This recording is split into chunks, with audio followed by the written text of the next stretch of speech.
one time were completely legal. Yeah. You're getting high five. Yeah, this happened real close to Dion. I mean, he was merely a couple yards away from this play when it ended, and it was interesting to see the interaction between the two after of going, "You okay?" You know, you could tell it's like, "Hey, really talk to me. You okay?" Because that was pretty rough. I'm gonna say my point again that we said on Friday, because we all know this game. This game offers all sorts of opportunities for people to take out their vengeance on you and your players. Yeah. And when you work opponents that don't think they have a chance to win anyway, and they're not playing for a national championship, and you send your team out there trash talking, you've been trash talking, everybody's been trash talking, you do send them into a dangerous atmosphere. You do. And I want to just say that point again. And one's not going to be with you against Oregon, and you really needed him against Oregon. On both sides of the football. Right. Yeah. It's like losing two players. Yeah. Top of the hour. Rick and Bubba. Paoli, French Lick, and Jasper's home for rock classics. 97.9 WSLM. Multiple vehicles on a highway east of St. Louis this morning. Illinois State Police say the crash happened on the I-70 exit ramp at a rest area in the town of Highland. They're trying to figure out what caused the crash. Gas prices have been going down in Indiana for nearly the last month, but that's about to change. Gas Buddy saying this morning that many states...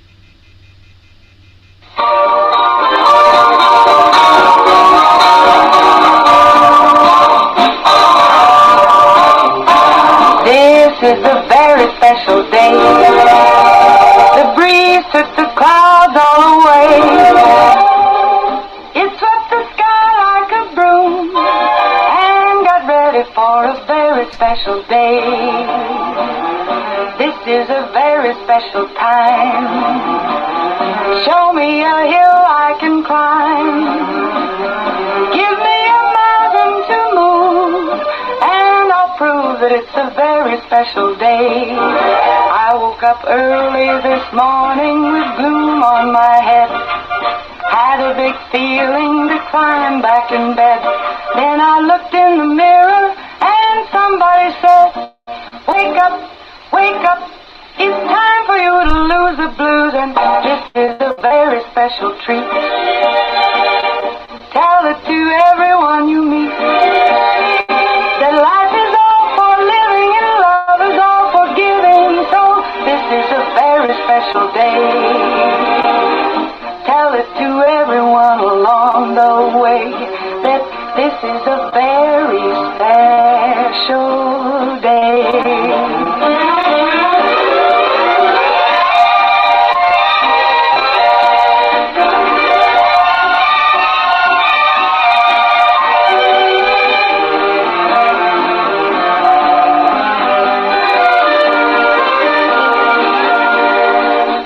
Up early this morning with gloom on my head. Had a big feeling to climb back in bed. Then I looked in the mirror and somebody said, wake up, wake up. It's time for you to lose the blues, and this is a very special treat. Tell it to everyone you meet that life is all for living and love is all for giving. So this is a very special day. Tell it to everyone along the way that this is a very special day.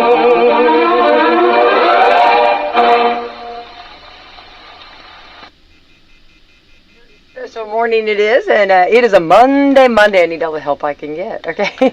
Thank you for that. We do have Natasha Brooks with us and Alex Ooley. Good morning. Good morning, Becky. So you guys are like co-hosting and you're the guest, so you got a lot of, no pressure. A lot of responsibility. Yeah, a lot of responsibility on a Monday, keeping me in line. Thank you. And Natasha's helping me out with the sponsor. Thank you for that.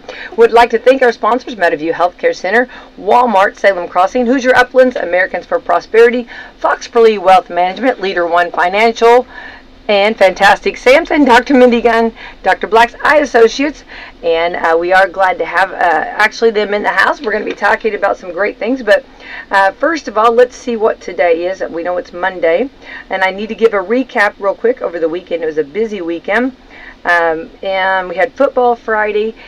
We also had Bourbon and Beyond, and I want to say the closing the night down was Blondie. Fantastic, and and she still looks wonderful. She's, I think, in her 70s. I know, it's crazy, but she was awesome. And of course, then saying goodnight to Louisville was Bruno Mars. Yeah, and he said, please ask me back. He was telling Louisville, please ask us back. So let's all three right now just say, please come back. Yeah, exactly. Yeah, we are asking you back, Bruno Mars. I heard he puts on a great show. Yeah, he does. It was fantastic. So a great one to go out on, and so. Anyway, so another successful Bourbon and Beyond, and then next week coming up is Louder Than Life. We've got some tickets we're going to be giving away for that, so that's crazy too. Yeah. I just want to say, you got to give a lot of respect for those that put up tents. Alex, you could do that because you can do the primitive, camping. Yeah, exactly. Yeah, so I mean, I'm amazed at the how well some people do in that. Yeah. I don't know. I think I would have to have some electricity at some point or something. Same here. Yeah. But anyway, so it's a good time. All right, we're on to the 18th day. Today is First Love Day. Okay.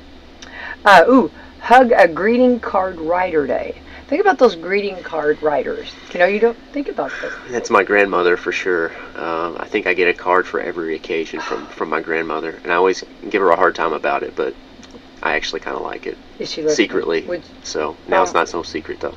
Oh, I love that. Oh, and it's something about just getting that card in the mail, right? Yeah. Isn't that just so personal? Yeah. You open up the mailbox and it's not a bill. Yeah. It's just so much happier, right? Yeah. And the card always says something in it, but she always writes way more than whatever the card says. So those personal are note is really nice. Well, and see, that's what we're supposed to get back to doing that. You know what I mean? That's the things. That's a good role model because I had an aunt that used to do that, and I just treasure those. I would treasure those letters and that writing. Makes it more personal. Yeah. We got away from that. Email, texting. Right. Those are the ones to keep. I know, for sure. Well, that's very sweet. All right, International Equal Pay Day. Okay. International Read an E-Book Day. Oh, here you guys go. Here we go. I can participate in this National Cheeseburger Day. Yeah. Yeah. See, we always start talking about food here. I'll have to get in on that at lunchtime today. Ooh. Well, yeah. Unfortunately, I'm allergic to beef. Oh. Well, Alex and I will take care of that. Yes. Okay, we'll help out. We'll eat your portion. So your chicken and fish and stuff. Is that? So I went and got tested because I was having inflammation issues and I was breaking out all the time. And they said I was allergic to chicken and beef. Oh wow. Yeah. So I don't even eat chicken or beef. Oh honestly. my. It's fine. But No, but it's interesting, and I think anybody having that, going through something like that, a lot of times you don't think that. you don't. Yeah. You really don't. I don't. And it can be the culprit to Yeah. a lot of issues. Ooh. Well, no, I appreciate you sharing that. That's good. Good to know. All right, National HIV, AIDS, and Aging Awareness Day. Oh, here we go. National Respect Day. If we just did a lot more respect, don't you feel? Yeah. We should do that, right? Here we go. Rice Krispie Treat Day. It's my weakness. Oreos and Rice Krispie How treats. could you not? I know. And it's just and then all of a sudden you look down and it's all gone. It's like, what? Yeah. Yeah. World Bamboo Day. So get out and enjoy. Those are some holidays for sure. Cool. One more thing I do want to say, the IU U of L game. It was really a good game. IU, if they could have played the first half like they did in the second half, it would have maybe been a different game.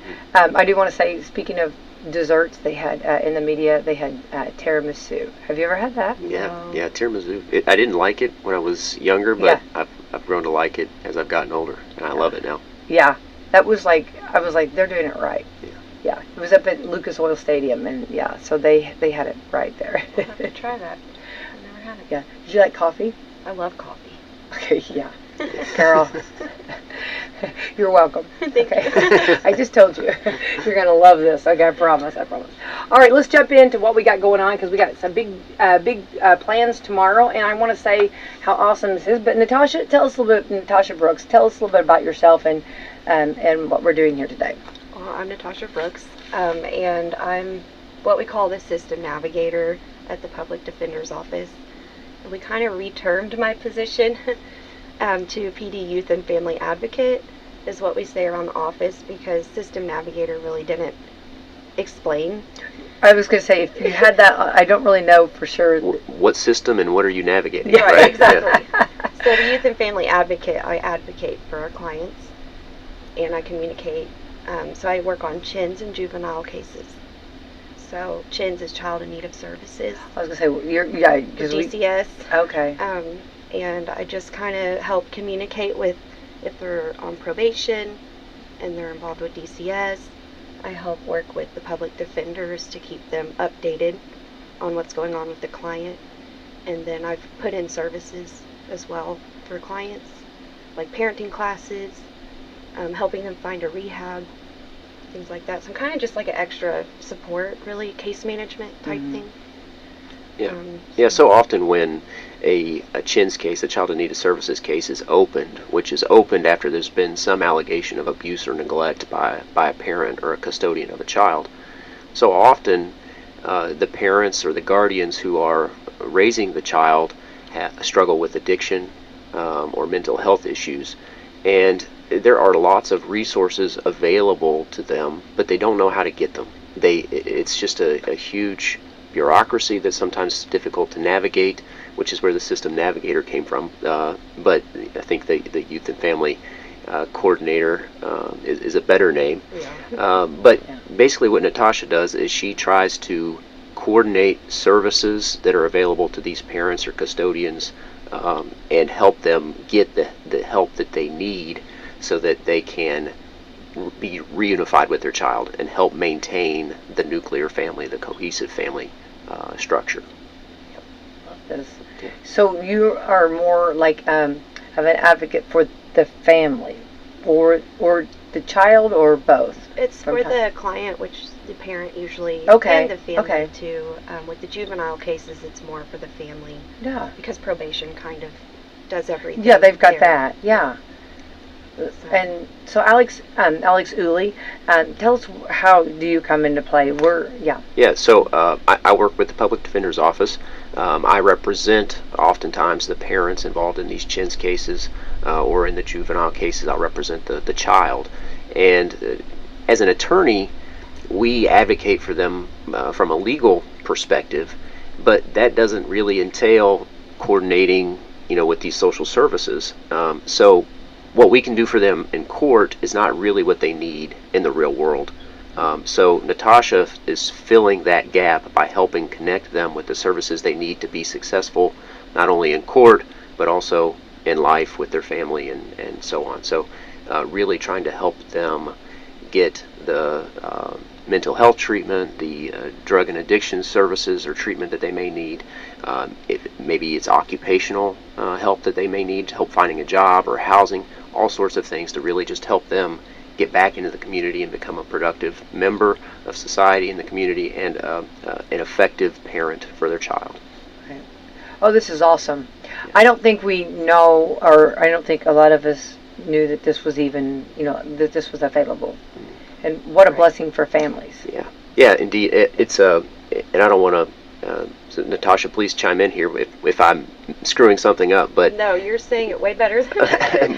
But one thing is that, oftentimes people struggle themselves finding these resources, but it's not just the people who are directly affected. There are, family members who may have loved ones or family members that are affected by addiction or mental health issues, and they want to help them, but they don't know how. So even if you're not personally struggling with addiction, the event, and I should say we haven't mentioned it yet, the event that we're having tomorrow, it's the Reset Workshop. It's from 5 to 7 in the Washington County Government Building in the lower level, and there will be all sorts of resources there. And I'll lean on Natasha here to talk about the resources that will be there. So if you've got loved ones, or if you're personally struggling with addiction or mental health issues, there'll be all sorts of resources available tomorrow.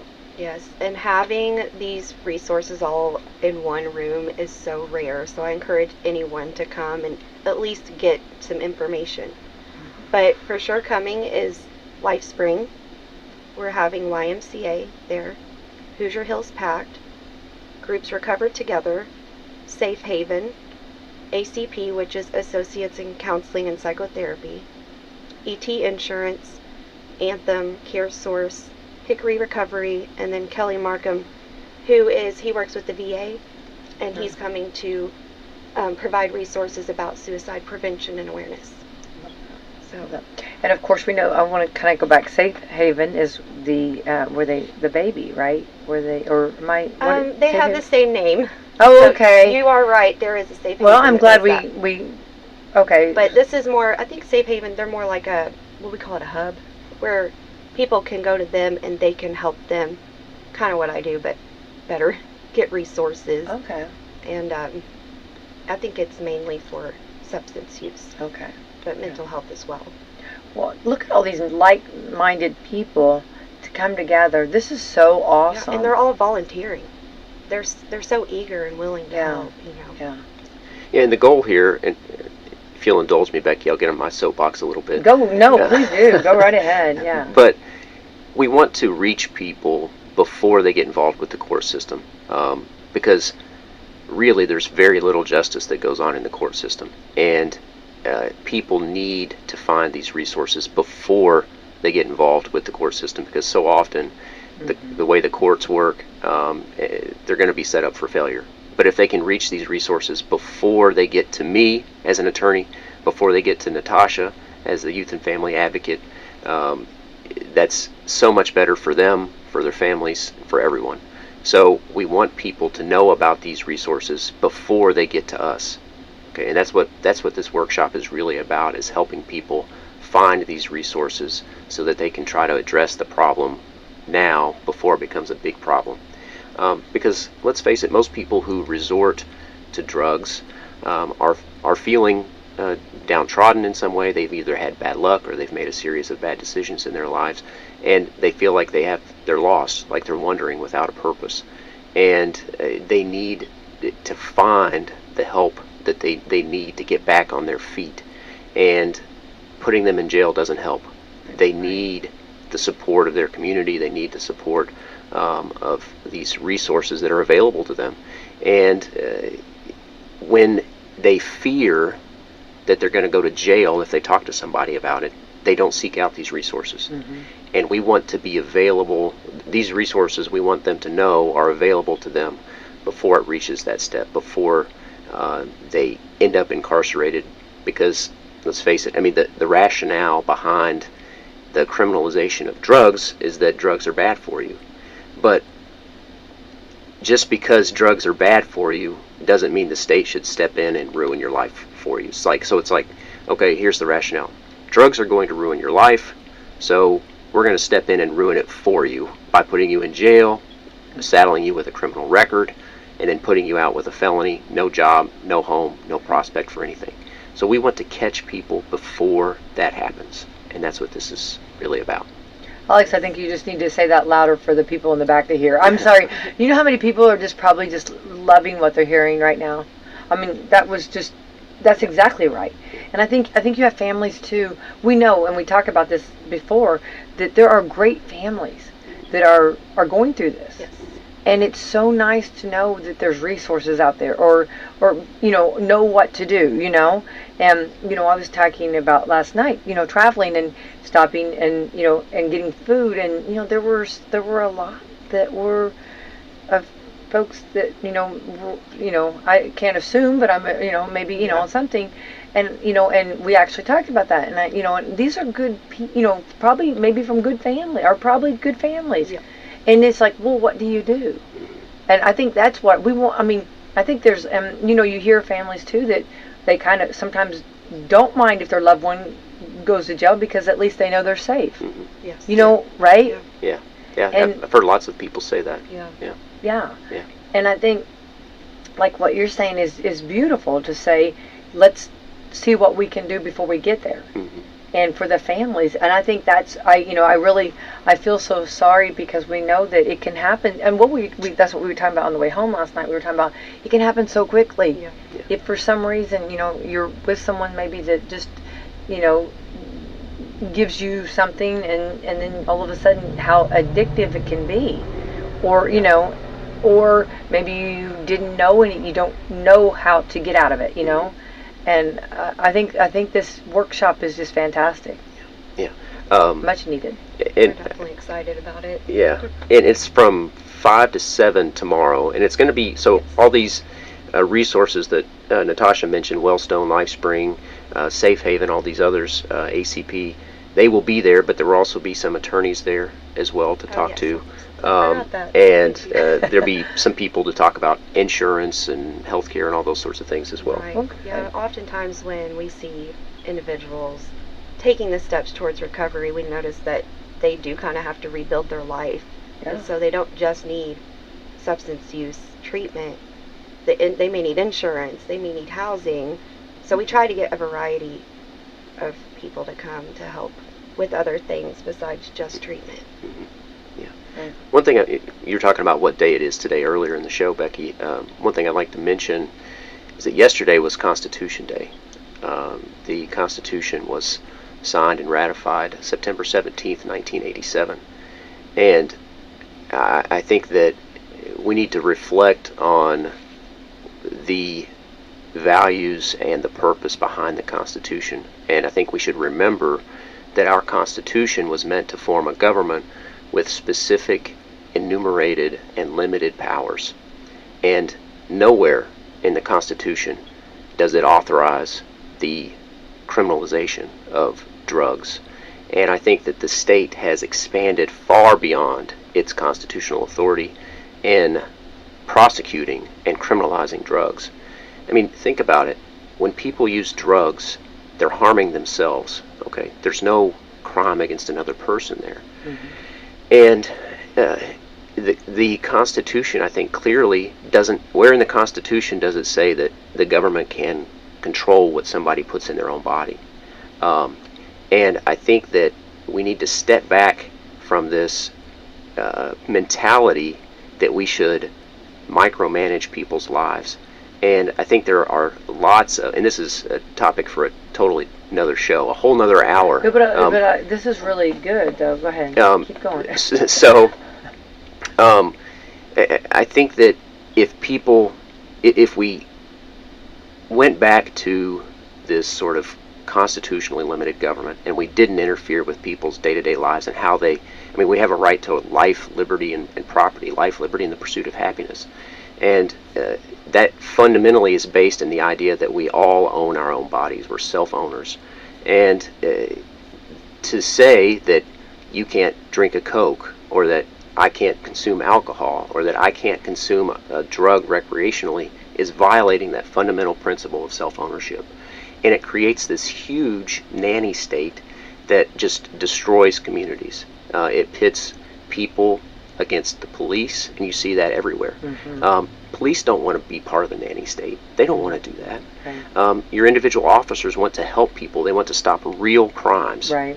And to this extent that they're distracted by prosecuting or investigating what people put in their own bodies, they're distracted from focusing on real crimes. And I think it was the state of Washington when marijuana was decriminalized, the property crimes and violent crimes went down 10% because law enforcement could focus on property crimes and violent crimes and thefts instead of focusing all their attention on the war on drugs. And so I'm bringing this full circle here, I promise. If we get back to a constitutionally limited government, and the government focuses on real crimes, number one, we would help minimize the huge budget deficits that we have in this country, because we spend thousands of dollars prosecuting each crime, number one. Number two, the people that use drugs, illicit drugs, would have access to safer drugs, because anytime that something is illegal, there's a black market, and anything that's traded on a black market becomes dangerous. Think about the prohibition of alcohol. None of the gangsters during alcohol were peddling beer. They were peddling the most potent alcohol they could peddle. And that's exactly what's going on today with the war on drugs. They're not peddling marijuana, the dangerous gangs and cartels. They're peddling the most potent drugs they can peddle, and that's fentanyl, that's heroin laced with fentanyl, it's methamphetamine. Those drugs, if they were regulated by a free market, would be much safer, and we wouldn't have all these people who are struggling with addiction dying from addiction. So I'm saying this as sort of from my legal background and perspective, but we want to obviously, I think, help the people avoid this addiction and get the resources they need to get away from it. But on the other hand, we want the drugs that they're using to be safer. So there's all sorts of reasons and rationale for taking a different approach to this war on drugs than simply incarcerating people, because, like I said, there's no good outcome. People get incarcerated. You can access drugs in jail and in prison, but if they get incarcerated, they lose a lot of times the most productive years of their life, because they're typically between 20 and 40 years old. They're separated from their families for prolonged periods. They can't have a job. They get out with a criminal record, and they have nothing, and they resort back to the same thing, and it's just this endless cycle. And we want to help break that cycle, and connect people with the resources they need before they get caught up in the nanny police state. Love this. Keep talking, Alex. Right, Natasha? I'm perfectly fine with that. Yeah. No, it's really interesting, and I am, because I remember years ago someone said something about here on Coffee Club. They were talking about how to stop the problem, and they were like, you'd be a millionaire if you had that answer. You know what I mean? Like if you had the answer to say, this is what we need to do to stop. You know what I mean? And I'm going to kind of go back to, we've tried this other. And we see that a lot of times, and like you said, I, think we have the best of the best police officers, and I respect them. We just talked about this is today Day of Respect, and which we totally respect. But they're dealing with so many things on their plate that if this was one thing they didn't have to deal with, they could deal with the other. Yeah. Yeah. And think about the nature of drug crimes too. I mean, it's not something like if I take an object or I punch somebody or I hurt someone, there's a witness, typically, right? With a drug, they're prosecuting crimes where I'm just consuming something. No one else is even involved. And what that does is it creates a police environment where they have to invade people's privacy to find the crime. So they have to search people's homes. They have to search people's cars. They have to be very intrusive with their tactics. And that just deteriorates the relationship with the community tremendously. And police officers don't want to do that. No. They're good people for the most part, and they want to solve real crimes. They became police officers because they wanted to help the community. They want to be heroes. They want to be the people that are stopping someone from being hurt.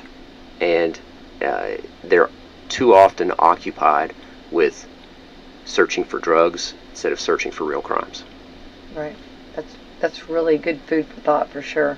Well, and I think the families too, and I think too, like breaking the chain. It could be also a cycle where the families just go, they've seen it, and then they go into it, Right. and learning there's a different way to do things.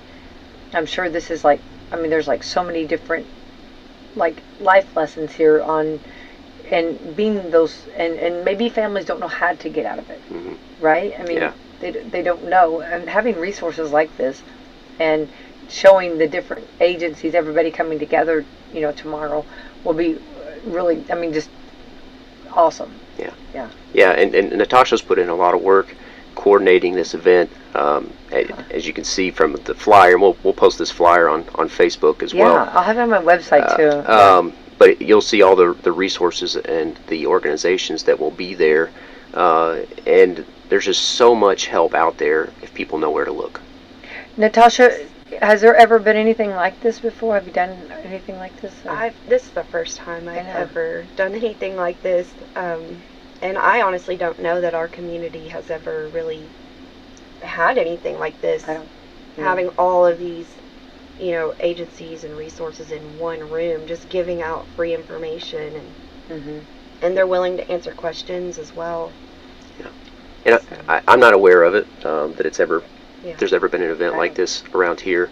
But the other thing I want to, I think, point out too is that this is not just about addiction. That's obviously a huge source and a huge problem, and something that we're focusing on. But this workshop is for people who suffer from any sort of mental health issue. So if it's anxiety, if it's depression, there are all sorts of resources for those folks as well who are struggling with that, or who know somebody who's struggling with that. Amen. Really? Okay, let's go back. Let's talk about that, because, I do talk about it. It comes up often in Coffee Club, because it seems like the more we talk about it, the more we're learning about it. And it's okay, to talk about. We just, if you had a broken leg, I always say this, you'd go to the doctor, or you'd see my cast, and, oh yeah, I broke my leg, and tell a story. But mental health, it's like nobody wants to talk about it, And we're doing so much better. I feel like we're just really doing, and I just want to get there where we can talk about it more. It's okay. And we've seen like different, even like high profile, the cults, have come out and they've talked about it, mental health, and they were talking. I've said this a lot, but maybe for those that haven't heard, they were talking. They have the money, they could have hid it, they could have done their best to try to hide, but they said no. They realized that they could help others, And you're seeing like our governor. You're seeing different groups that are talking about this that never, we used to, don't talk about that. Right. You know what I mean? Exactly. And it's something that needs to be talked about. So I'm so glad you brought that up too, because we don't have enough. We need so many more. We're making strides, but we just got to we need to take leaps. Yeah, that's right. And for families that aren't directly affected by drug addiction, almost every family is affected by some sort of mental health or depression or anxiety. And people are affected in lots of different ways, and the same solution isn't the solution isn't the same for everyone, I should say. And people need to be able to talk to someone about their specific situation, and I think that there will be lots of good resources available for those folks. No, I think so. And I think too, like you hear even like children that have grown up and maybe their parents had something and they were never diagnosed or didn't know. And then whenever, now we're like learning and we're understanding, and they're like, oh, well, my parents had this, but we did not know that because no one had diagnosed, no one talked about it. And now we can kind of, and then if you know what you're dealing with, then maybe you could be more understanding or get help or be able to talk with someone. Yeah, I've been very blessed. I have a wonderful family. Let's give them a shout out. Yeah. Your mom and dad, yeah. Yeah. My parents are wonderful. Yeah, you are very blessed. Yes. My brother, my wife, my extended family. I'm very blessed. But not everybody has access to somebody they can talk to somebody who's supportive, to somebody they can fall back on. Right. And often they sort of seem helpless or feel helpless. But there are people out there willing to listen, willing to lend a helping hand, and I think they'll find that helping hand, or at least someone who knows where to find a helping hand at this workshop tomorrow. If you don't have, somebody to, sometimes that's all, you don't need a diagnosis. Sometimes people just need someone to talk to, whether that's a parent, a family member, or a counselor. And some people don't have that in their close family. I do, so I have lots of people to vent my frustrations to, my concerns, my thoughts, and that's hugely beneficial for my mental health. So even if you don't have a diagnosis, some people just need somebody to talk to. I agree. And I think that, we talk about like, a lot of times, we talk finances and accountability and being accountable.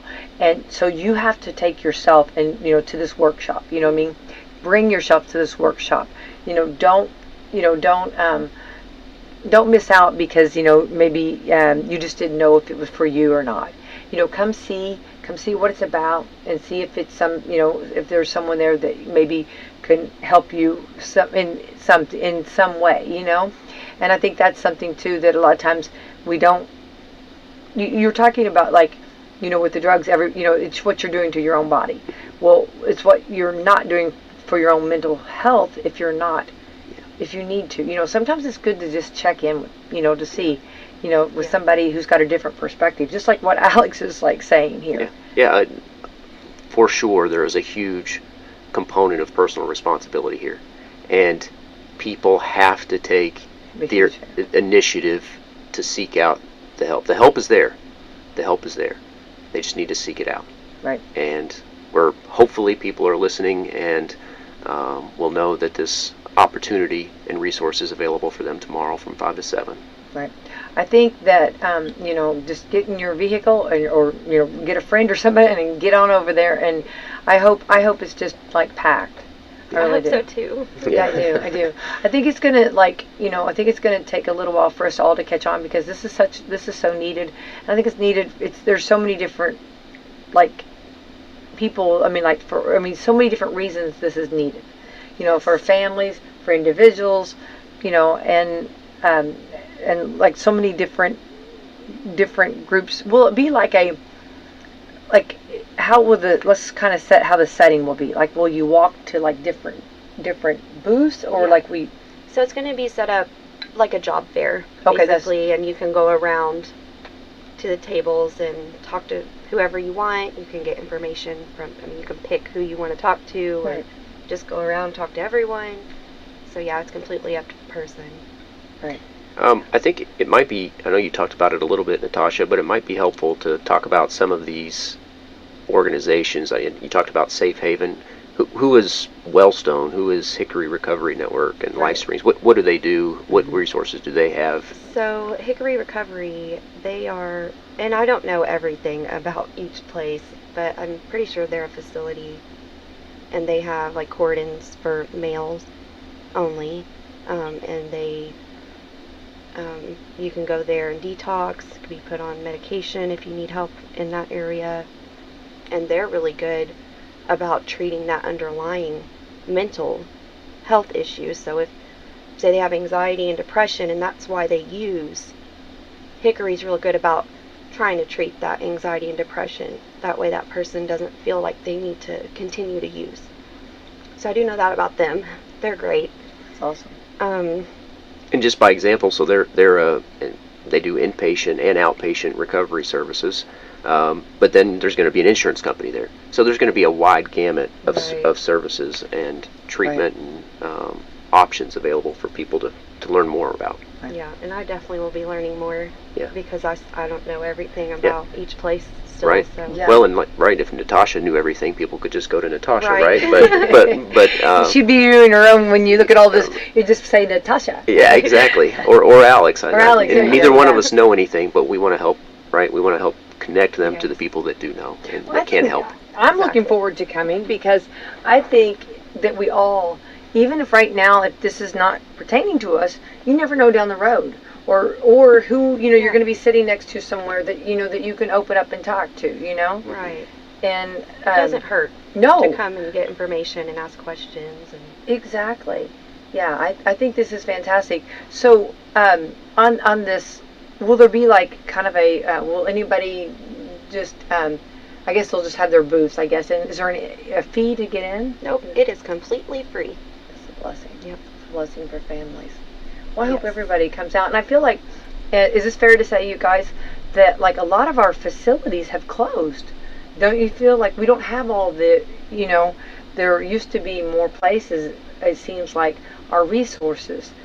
Yeah, I think that's true to some degree, but I think other resources are opening up for folks, and Yes. it's I just think a matter of finding them. Right. Right. Yes, exactly. And I just hope they keep building and getting better. That's where I feel like too, Alex. Yes.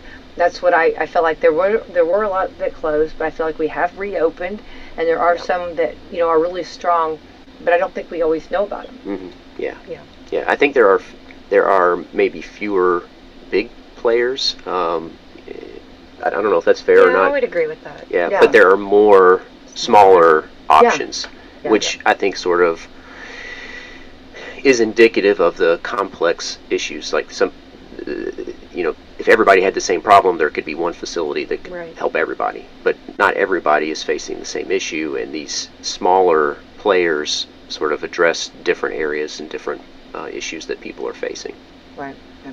Do you feel like, is this fair to say, and I don't want to go too far, too into this, but like, do you feel like that COVID brought a lot of things to the table? Absolutely. Absolutely. I mean, we were all cooped up in our houses and, depressed probably because you aren't, well, I don't know if anybody's depressed because they couldn't work necessarily. But you couldn't really go out and socialize anymore. And I think even for our kids, it's something to watch because, like my son, we did school at home for a whole year. And then so going back, it was like such a shock. I think a lot of us, I think we're going to see a lot of things come from that, if not already. So. Yeah. I think I'm actually a very introverted person, but I nevertheless need a sense of community or family and some connection. And there are very few people who can thrive as a hermit in the woods. I like to think that sometimes that sounds good, but it wouldn't really work for me. And I think a lot of people lost that sense of connection, that sense of community during the pandemic, and especially during the lockdowns, and developed mental health issues, or maybe underlying mental health issues they had got worse, and I think unfortunately some of them resort to drugs when that happens, and so it becomes a compound problem. And so I think for sure that these issues that people are facing got worse during the pandemic. Right. Well, remember during the pandemic, like alcohol sales was the highest. Yeah. No, it's the truth, and I think we were all, and then you go back to, we talked about anxiety, because it was the unknown, nobody knew, and then we have, just to touch lightly, you had so many loved ones that you couldn't go visit. Right, exactly, yeah. And, might be, suffering, and, I remember, there was a mom, and she had babies, and she had no family, and she had COVID, and she was like, I just need food for my babies, So, Walmart did a huge, drop off, on her porch. Aww, that's awesome. No, we had wonderful people in our community, but I think about that mom all the time, because that's just a lot to go through, and she was trying to be a mom, but things were not going in her favor with, so I think you had so many different, and anxiety, one day we heard do this, one day this, and one day no, and I know, everybody was trying to do the best. I'm not knocking anybody for that. It is what it is. That's the way it was. And then we see, just like you're talking about, the children didn't get to go to school, and parents are trying to figure out, and maybe got their job, lost their job, or didn't have a job at the time, or, there was kind of a lot. Yeah. And this, Becky, I think brings me back to a point that I mentioned earlier in the show. A lot of times people are feeling they're in their lowest place in life, and as a community, we need to get out of the mentality of kicking people while they're down, and extend a helping hand. And all they have to do is grab it. They've got to take the initiative to grab it, but we need to extend the helping hand and quit kicking them while they're down, because that doesn't help anybody. A hand up, not a hand out. Yeah. Help them up. And I agree 100%. And I agree. And we all have everybody has something, and it's just, whatever it is, and so I think that's exactly right. I think we just need to be supportive, and I think people need to know that they're safe. That it's okay. Yes. That's okay. Exactly. Yeah. If you're afraid that everybody on the street is going to report you to the police when you tell them you've got a drug addiction, you're not going to seek out the help you need. Right. You're not going to do it. But if you know that there's somebody you can reach out to that's going to help you get out of your lowest valley, they'll reach out. Right. And also even maybe make a plan. Write down a plan of action of how to, these steps. I believe in baby steps. Yes. I think that anything that, my mom always said, anything comes fast goes fast. So you're just going to take time. It didn't happen overnight, and it's going to take time, and I think that's something a lot of times, like maybe like, I always say take one bite out of the elephant, because you can't eat the whole elephant all at once. And I think that the fact of so they, you're trying, and then all of a sudden, let's say you fall back, but you got to get back on the horse, and Yes. you know, and keep trying. And I feel like that support group, that person, your cheerleader, if you will, that person that's cheering you on and wanting to see you be the best you can be. You know, that's what we need. Yeah. And I think that's what we're here talking about today, and going to be tomorrow. Yeah. Which I think is fantastic. Is it open to our county only, or anybody listening, or? Anybody. Yeah, anybody who wants to come I love can that. come, and it's just open. You don't have to register, right? You don't have to pre-register, No nothing. You just register. walk in anytime between 5 and 7. You don't have to be there at 5, so you can show up anytime between 5 and 7. Could you make it any easier for us, Natasha? I love that. Yeah.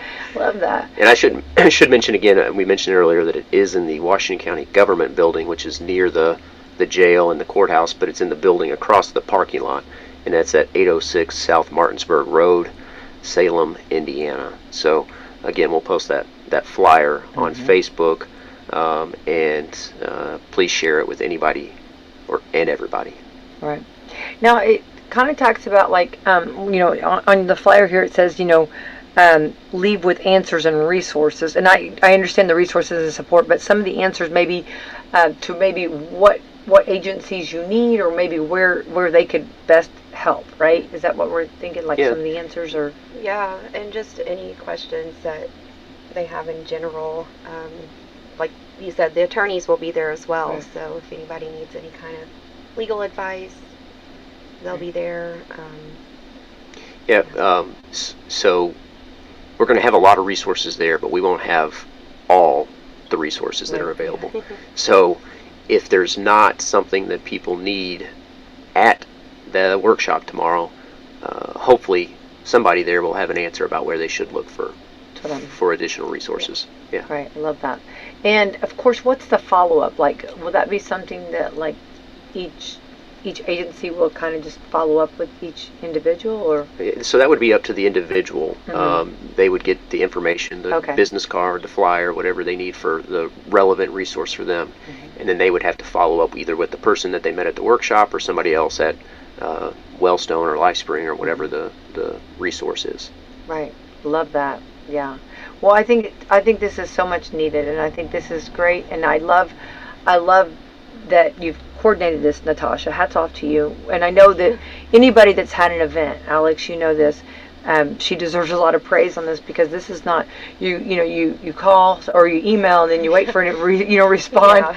and then everybody's busy, and then and then you gotta kind of get everybody on board of what we're doing here, because this is new, Ooh, man, make fire. Yeah. Persistent, that's for sure. Yeah. She didn't put this together over the weekend. No, yeah. Yeah. Couple We wasn't- months, yeah.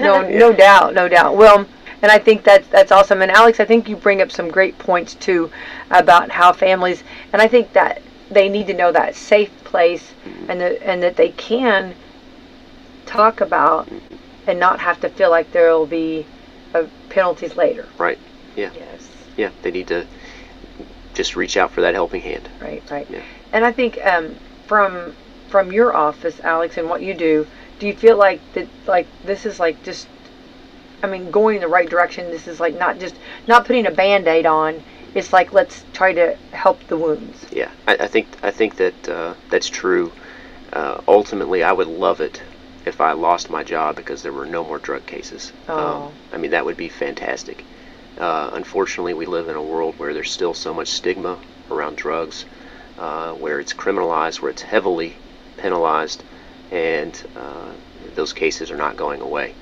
But if this is a significant step, still a small step in the right direction, but a significant step in the right direction to help people get the resources they need before they get to me. Hopefully they don't get to me. Hopefully they don't need me. Yeah.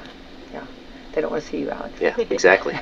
Yeah, no offense, but I don't want to see them either. So That's it's right. perfect. That's what I said. That's exactly right. Well, and that's what it's got to start somewhere. Yeah. You know what I mean? So if this is like a start and it just keeps going and keeps building, then like a snowball effect, you know. Yeah. And then also, Natasha, then maybe you could stay home too. Maybe you don't have much to do. Maybe you guys. Yeah, You know? there will always be crime, That's but we true. need to focus on the real crimes, the property crimes. I mean, it's amazing Fewer than 5% of burglaries nationwide get solved, and the law enforcement needs to be focused on the task of solving those sorts of crimes against other people, crimes against the person, crimes against property, and this distraction of the war on drugs is distracting the law enforcement from doing what they signed up to do, to solve real crime. I think they're probably cheering you on right now, listening to that, because you think about like their days and nights. It's just full of that, Mm-hmm. and and then it's probably I've always felt for them, because it's like they risk their lives, trying to save someone else's life, and then we know that that it could happen. Then it could be a repeat on the same. Let me try to put this. Right? No, you are. But I want to put this in simple terms. Mm-hmm. I have no authority to tell you what you can do with your body, what you eat, what you drink, what you consume, where you go. Except unless it's on my property, I can exclude you from my property. I wouldn't do that. But I know. I didn't take it that way. But the government, and this is why I mentioned the Constitution earlier, the government delegates the authority of the people to the government. If I don't have the authority to intervene with your property, your life, etc., then the government can't have that authority either. And but if I intervene with your property, with your body in some way, I violate your rights, then that's something that you can intervene with. Somebody else can intervene to stop me. And that authority we have delegated to the government. And the government needs to focus on those sorts of crimes, because not only is interfering with the way you utilize your body, what you consume, immoral, it's wholly ineffective. We've had the war on drugs for over 40 years, and where are we? We're in a worse place than we've ever been. Drugs are more dangerous, black markets are more violent, and people are dying by the thousands because these drugs, because they're in a black market, they have to be more potent, because they want to ship the most potent drug they can in the lowest quantity possible. So it not only has it been ineffective, it's been wholly disastrous and a complete waste of money. So we need to refocus law enforcement on the real crimes, because law enforcement want to stop me, they want to stop somebody from committing a crime against another person. Right. And that's what they really want to do, and that's what they should be doing. And we need to get rid of this distraction of the war on drugs, but to the extent that people still struggle with that, we want obviously to have the resources available to them, and that's what this is all about. It's changing the mindset in the community about the war on drugs and about people. People who have addiction are still people. Oh, absolutely. And we can't lock them up in cages and fix problems. They need help. Right. And then we know that, like you brought up a good point about the drugs that that we're getting around, or these days, like they're dangerous, and we know that they're laced with some things that are just like horrible, and it's very scary. Yeah, it is. Yeah. Fentanyl, carfentanil, norfentanyl, all these things are extremely dangerous, and they weren't present in drugs until relatively recently. Yeah. They were used in hospitals and medical settings. But if there were a free market for drugs, the cartels would go out of business, just like the gangsters during alcohol prohibition. There's no more Al Capone. There's no more Bugs Moran. There's no more of those alcohol gangsters, because they went out of business when Anheuser-Busch stepped up to the plate to compete against them. That's exactly what would happen with the war on drugs. And these drugs, heroin, etc., would become safer. And if they weren't safe, the company that produced them and sold them could be sued out of existence. So that's kind of an aside. That's a side note. But the point is, we really need to change the mindset around this. It's a problem that so many people face, and we need to get out of stigmatizing people with addiction. Quit kicking them while they're down, and come together as a community to help them. Right. And I think I think families are. I'm so happy I hope families are listening to this program. And I honestly, Alex and I first talked about this, Natasha, I said I really would almost love to do like a show, just once a month or once a week, just to talk about this, because I feel like there's so many great families that are hurting and they don't know what to do, and they see their loved ones, and like you said, it is an individual, if Natasha and I drink Diet Coke, you know what I mean, we know. I sit there yesterday and said, someone was telling me, do you know all the chemicals? Yeah. I mean, right? Yeah. Or we eat those, and I'm not knocking, but right now we got all kinds of good Halloween candy. Yeah. Consuming all those Reese cups. Yeah. Hello, No, I mean, right? You're talking about, but and that can be addictive too, right? Mm-hmm. And, yeah. Yeah, I mean, heart disease, diabetes, cancer, they are far more problem than even drug addiction or drug overdose. Right. So what's the distinction between, regulating sugary drinks versus, cocaine or heroin? Yeah. I mean, it's the degree of harm, Yeah. but the bottom line is that it violates the fundamental principle of self-ownership. I have no right to dictate what you do with your own body. I say that louder. That I think that self-ownership is so important, and I think everyone has to be responsible for themselves, and that's something that in accountability. Yeah. And I think sometimes, do you feel like that's been really? I don't know where it went. I don't know how people lost accountability. Don't get me started on that. No, I mean, right? Yeah. Yeah.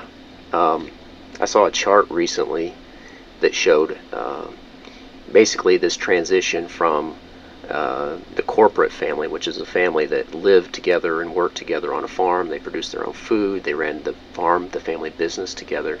And it's gone from that to now we have two-income households. Children, don't they spend most of their time in a school. They're not with their parents. So it's really broken apart, this family.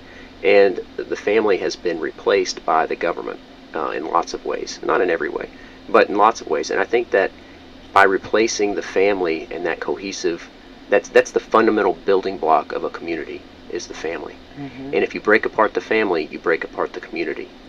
And we've got to get back to that sense of family, of community and connection. And there's a lot, I think, that would be fixed in society if we could move back that direction. I agree. Yeah. I think too, we've do you feel this is fair to say that we've gone off the path so much that, to get back on there, it's going to take a little while. We know that, but also it's going to take people like professionals helping us too. Yeah. Yeah, to some degree, I think there has been a response in the community. How many people, you know this, Becky, have turned toward sort of a homesteading lifestyle, right? Yes. And I think that's partly a reaction to this move away from the family. People have seen the sort of consequences of moving away from the focus on the family, and I think they're responding to that by starting these homesteading lifestyles, of a more cohesive family, of producing things on your own land that you consume, of teaching your own children in lots of ways, of engaging in farming and raising animals and knowing where your food comes from. And I think that there's a huge response that's starting to become more and more popular.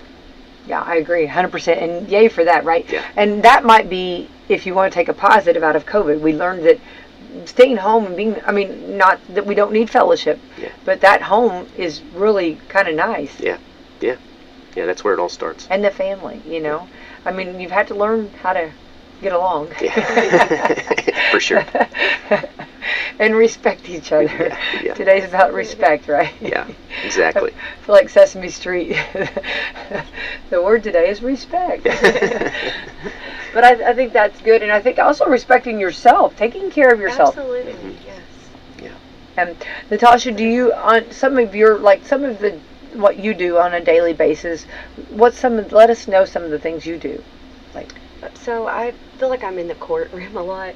I go with the public defenders and sit in, while my clients and their clients that we share have court. I make phone calls. The clients call me sometimes when they need help with something or have a question. Ryan, who's my boss, he He'll come in sometimes and have something for me to do, and I just learned how to write motions and orders, which was so hard. Yeah, for me. here in no time she'll be a paralegal. She'll know how to write motions and orders and things like that. But I'll chime in a little bit here. One of the reasons that her position was created was to help parents in particular become more successful in making the changes they needed to make to reunify with their child. So where DCS files a petition alleging a child in need of services, there are generally all sorts of problems. That they don't have a job, they don't have stable housing, they suffer from addiction issues, and oftentimes, like I said earlier, the attorney can't provide the assistance that the client needs outside of the courtroom to fix those issues. So that's where Natasha comes in. She helps. If there's a transportation issue, if there's some problem with connecting with a service provider, if they need help finding housing, she helps connect them to the things that they need to successfully reunify with their child. Love that. With all due respect, Alex, but like I know attorneys that say, I will not be emotionally like your support. And that's where Natasha comes in. Yeah. I mean, well, they're there for, everybody's kind of got their beat that they're doing. Yeah. And then the attorneys are doing their thing. And then, so what a blessing that we have Natasha's sitting there for the families. No, right? Yeah. I mean, attorneys, we're not miracle workers, and we're very limited in what we can do for our clients. Yeah. And that's where Natasha steps in. Yeah, love that. Yay. Yeah, well, that's such a blessing for families too, and I really think, I mean, I don't get me wrong, I believe again accountability. I'm a huge believer in that, but I think sometimes people just don't know, and having resources and saying, here, you can do this or do that, and we're so blessed in our community. Don't you feel that we have this? Yes. Yeah. Yes. Yeah, for sure. I mean, because I don't think, not everybody does, and I think that's such a blessing that we do, and I feel like, and I know that, like, our police officers, our sheriff, our, police chief, Salem police chief, everybody wants to, like Alex is saying, do other things, Yeah. and they're all, got full plates. Yeah. So I think that if we can. Oh, sorry, I didn't mean to interrupt. No, go ahead. No, please do. I just wanted to say, Washington County is a relatively rural county, and if you live in Clark County or Marion County or maybe even Monroe County, it might be more obvious where to seek help, where resources are available. But so often people in more rural counties, Orange County, Washington County, Lawrence County, don't know there are resources even available. Right. And there are. And that's partly what the purpose of this workshop is to raise awareness about what resources are available, even if you don't live in one of these more populated areas. I agree. Yeah, that's exactly right. Yeah. There were places that I didn't know about either. So. Yeah, and you're right there on the pulse of it all. Yeah.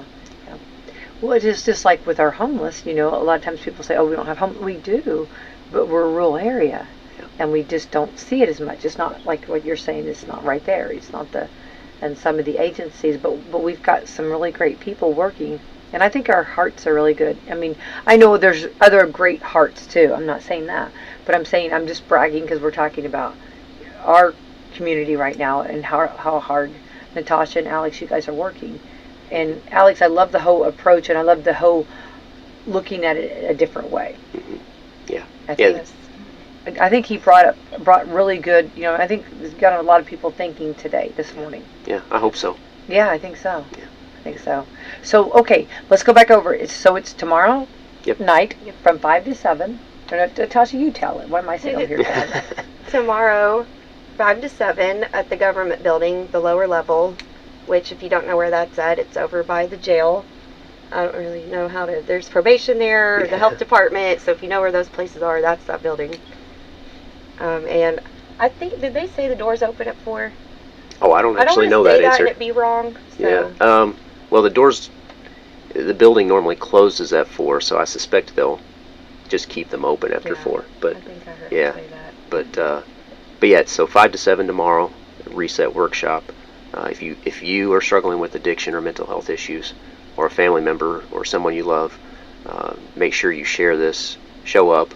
Find out what resources are available, because you may find a connection that saves your life or helps save the life of a family member. Right. Yes. Yeah.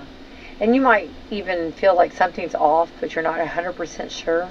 So this would be good, just to come and talk to someone and see if there's something, that maybe makes more sense to help out. Yeah. Yeah. So, you guys, Natasha, thank you for putting this together. I really publicly want to say thank you. Alex, thank you for all you do too, and keeping up, and that's what it's all about. Everybody working together. Yeah. And Absolutely. Yeah. Natasha's done a good job putting this together, and I'm obviously just here for support, but I'll do what I can. So. yeah, well, that's what it takes. I'm glad he's here. He's very well spoken. And Oh. I don't know what I would do if he wasn't here. Yeah, he speaks like an attorney. Yeah. Anyway, thank you guys for coming in on this Monday, and what a great way to start off the week. Yeah, for sure. This is great. Sure. Good Yeah. food for thought, for sure.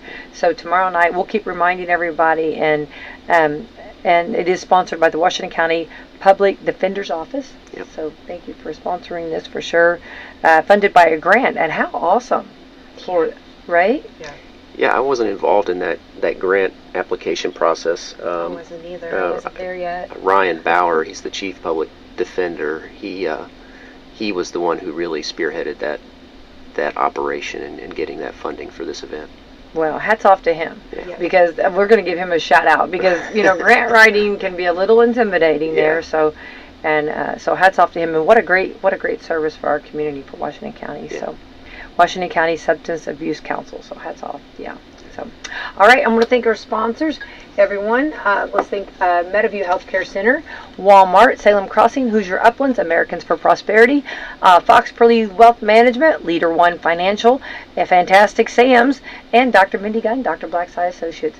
Alex and Natasha, you guys have the best Monday ever, okay? Thanks, Thank Becky. you. Thanks, Becky. You too. Thank you.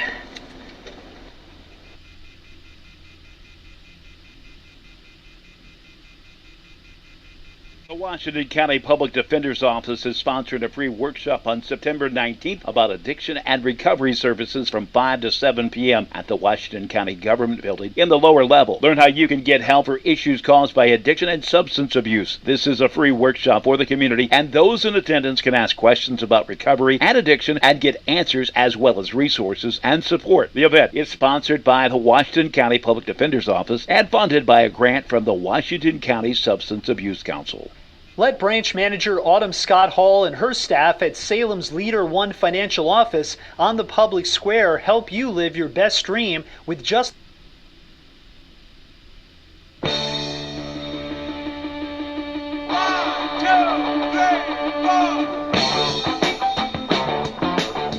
This is the Rick and Bubba Show. The views and opinions expressed by the show are not necessarily those of the staff and management of this radio station, but they should be. Another day of living. Here we go, 6 minutes past the hour of the Rick and Bubba Show. Let's go! Put my faith in the people.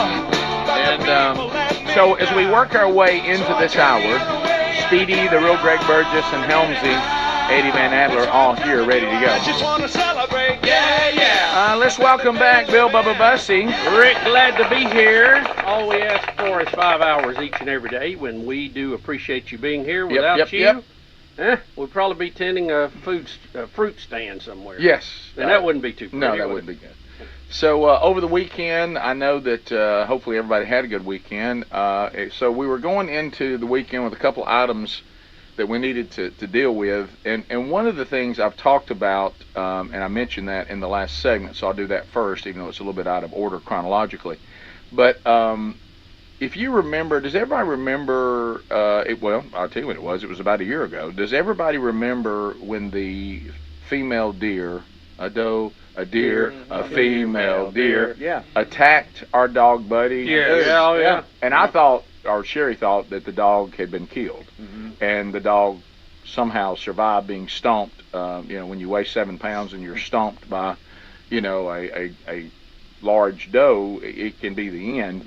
And we realized that the reason why this had happened is because it was fawn season, and she had put a fawn on the ground. Inside our backyard is fenced in, but a adult deer can easily jump it.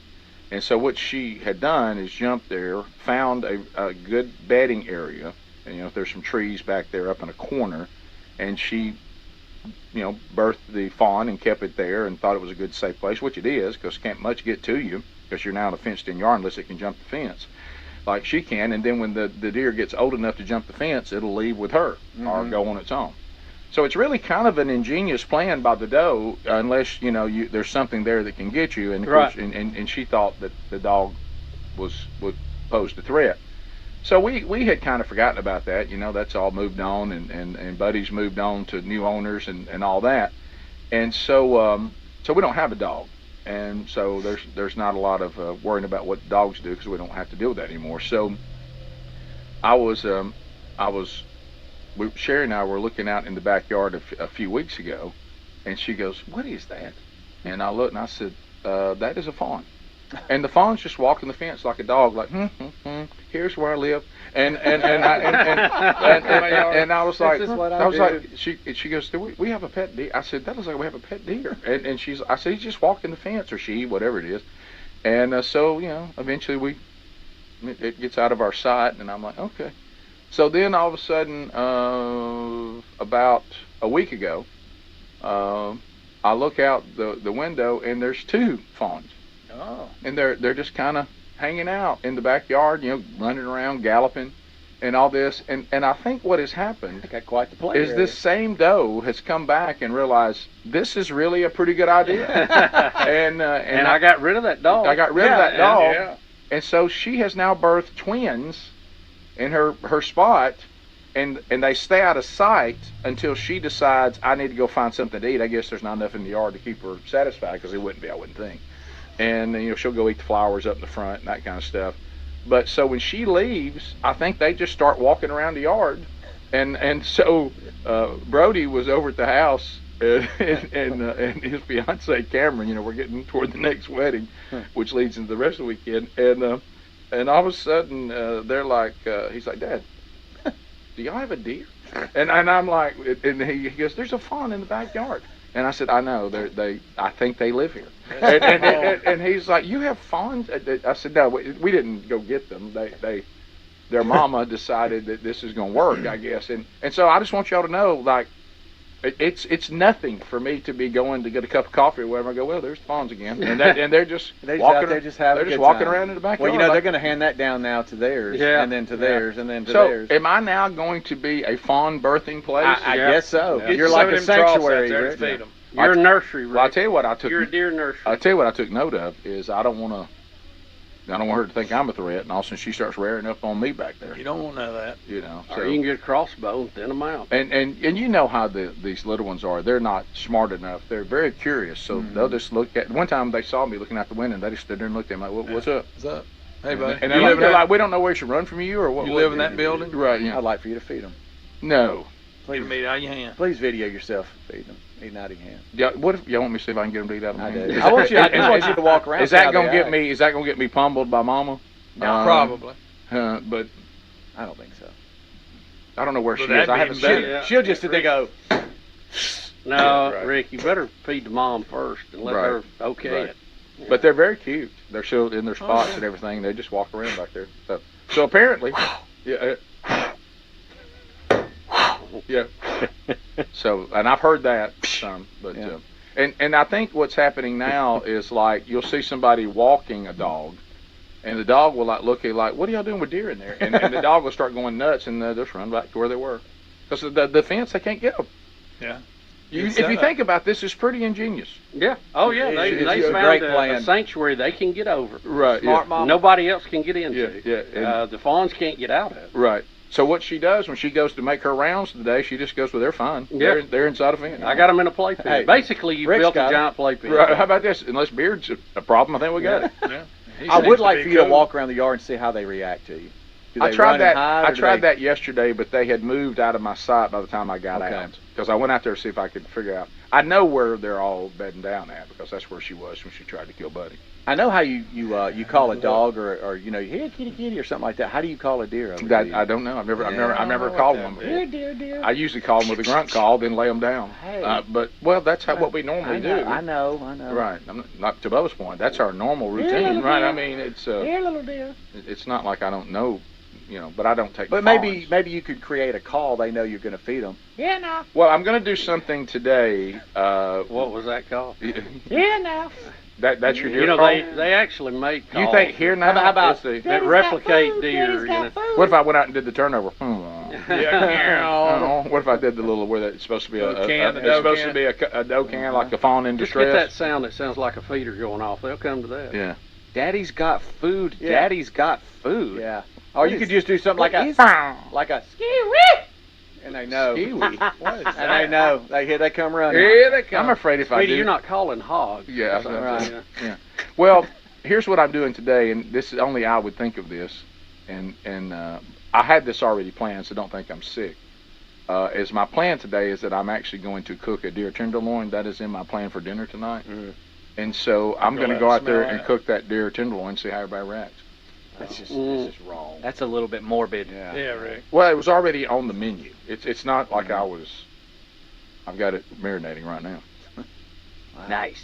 That sounds really good. Yes, it's going to be delicious. You talking about that 24-hour marinade before we go out there? Yeah. They're going to be like, do you smell something? Right. I don't think they familiar? But they won't know, will they? Like that. What if I start cooking it and they start coming to me like they thought I was mom or something? Or they give you a look like, hey man, what gives? Right. What's up, buddy? That's when you go, don't be scared. I've always thought of them as strictly eating, berries and grain. They eat meat too. Have you seen some of those videos of them eating a snake or something? Yes. They'll tear one Really? up. Yeah. That's strange. I thought it was too. I didn't know that. I didn't know that. No, I didn't. They'll eat a cheeseburger. They'll eat a snake. They'll eat peanut butter. I know that. Right. Saw one with a protein bar. Yeah. He's trying to do a little better. Trying to cut back. He's trying to do a little bit. So I'll tell you more. We had a gathering at Camp House, which led to ridicule, and it's still leading to ridicule. It's now Wingo is now texting Bubba one-liners to throw at me. Oh really? Oh, he's so excited. And I think he's afraid to send them to me because he think I'll one-up him. You know it. We'll be back. More Rick and Bubba coming up right after this. Rick and Bubba, Rick and Bubba. Okay, I'm not here to nag you about all your diets because I don't always eat healthier either. But I will share this. The Mayo Clinic says if you want to prevent heart disease, lower blood pressure, and cholesterol, eat 5 servings of fruits and vegetables every day. Folks, I don't do that.